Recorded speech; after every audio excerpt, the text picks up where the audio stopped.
दमोह के गार्डलाइन इलाके में डॉक्टर शैलेंद्र निखार मेमोरियल हॉस्पिटल की तीसरे फ्लोर पर वहां पर पूर्व में ड्राइवर के रूप में कार्यरत रहे युवक का शव मिलने के बाद जहां सनसनी के हालात बने रहे, वहीं पुलिस एफएसएल टीम घंटों जांच में जुटी रही।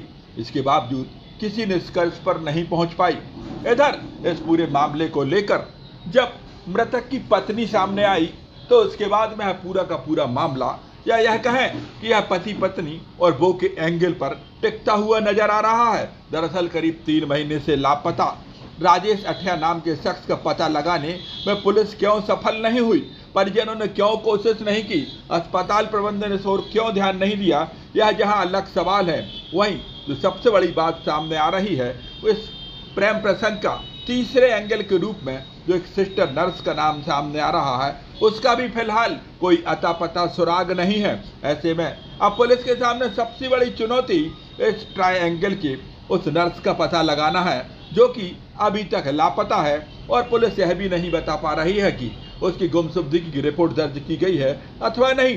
इधर इस मामले में मृतक की पत्नी का साफ तौर पर कहना है कि उसने अपने पति का पता लगाने के लिए पुलिस से लेकर एसपी ऑफिस तक के चक्कर लगाए, यहाँ तक कि एमएलए रामभाई तक से गुहार लगाई, लेकिन कोई सुनवाई नहीं की गई। और आज करीब 3 महीने बाद उसके पति का जब सब सामने आया तो उसके अंतर पीड़ा फूट पड़ी। नहीं हुआ था, वंदना पैसे हम लोगों का चल रहा था। हमने वंदना को बोला था तुम दूर रहो, वंदना हमारे घर पे भी फैमिली है और हम लोग मजदूरी ही करते हैं, हम लोग बड़े लोग नहीं हैं।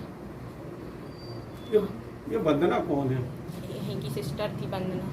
वंदना सिस्टर 1.5 साल से उनके साथ रह रहे थे। वो घर में हमारे ही रहते थे, लेकिन साथ में उसको छोड़ने जाते थे, लेने जाते थे, गुड्डे पेन लाती थी हमारे घर पे। हमने उसकी मम्मी को फ़ोन लगा के भी बोला ऐसा मत करवाओ अपनी लड़की से, हम लोग भी उसी के सहारे हैं। लेकिन उसकी मम्मी ने भी हमें उल्टा बोला क्यों हमारी लड़की बच्चलन है क्या, ये वो सब कुछ बोला। इसके बारे में सब लोग जानते थे, उनके दोस्त भी जहाँ वो रहते थे वो भी सब जानते थे। सबने हमें बताया और उनको भी डांटा, ऐसा मत करो वंदना, उसका घर बर्बाद ना करो, लेकिन वंदना नहीं मानी। फिर हमने स्टाफ में ही जाके एक दिन उसको बोला अभी बाहर निकलो तुम, तो उसी दिन मैडम ने उसको काम से निकाल दिया था। जब मैडम को पता चला था उस दिन से वो नहीं आई और उसी दिन से राजेश भी नहीं है, पता कहाँ गए। कितना समय हो गया? 3 महीने हो गए, साथ में ही दोनों निकले थे यहाँ से हॉस्पिटल से। अभी वंदना की जानकारी है कहाँ है? वंदना की हमें नहीं जानकारी। हमने FIR करवाई थी 3 महीने पहले, लेकिन हमारी किसी ने मदद नहीं की। हम SP के पास भी गए थे, TI के पास गए थे, विधायक रामभाई के पास भी गए थे, हम सब के पास गए थे। हमने 181 पे कॉल किया, किसी ने हमारी हेल्प नहीं की, ना हमारे आदमी को ढूंढा है किसी ने। और हम चाहते थे तो बोलते थे 181 से वापस ले लो तुम। हमने हर कुछ किया, हमने ढूंढा, कार्रवाई करो, वंदना को अंदर रखो, वंदना बताएगी हमारा राजेश कहाँ है। हमने ये बोला था एक बार वो वापस आ जाए, इसके बाद वंदना के साथ भी रहेंगे तो हम डिवोर्स दे देंगे, लेकिन आ जाओ हमारे सामने आके बोल दो कि हम वंदना के साथ रहना चाहते हैं। वंदना से लास्ट टाइम आपकी कब बात मुलाकात? उसी दिन जिस दिन वो गए थे।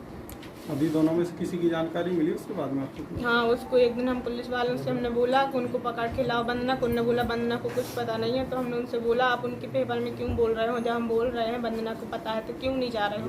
तो वो लोग उनके घर गए थे। इसके बाद पुलिस वाले वहीं पर रुक गए थे और हमें घर भगा दिया था कि जब घर पर जाओ हम पूछताछ कर लेंगे।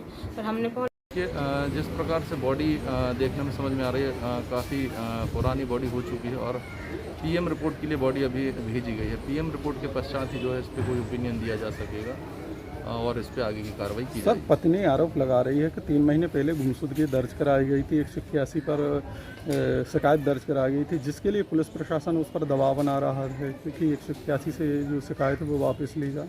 नहीं, देखिए गुमशुदगी पर प्रभावी कार्रवाई लगातार कोतवाली पुलिस द्वारा की जा रही है और लगातार इनकी तलाश भी की जा रही थी। आज अगर इस तरीके से इनका शव मिला हुआ है तो इस पर भी प्रभावी और वैधानिक कार्रवाई की जाएगी जिस प्रकार के साक्ष्य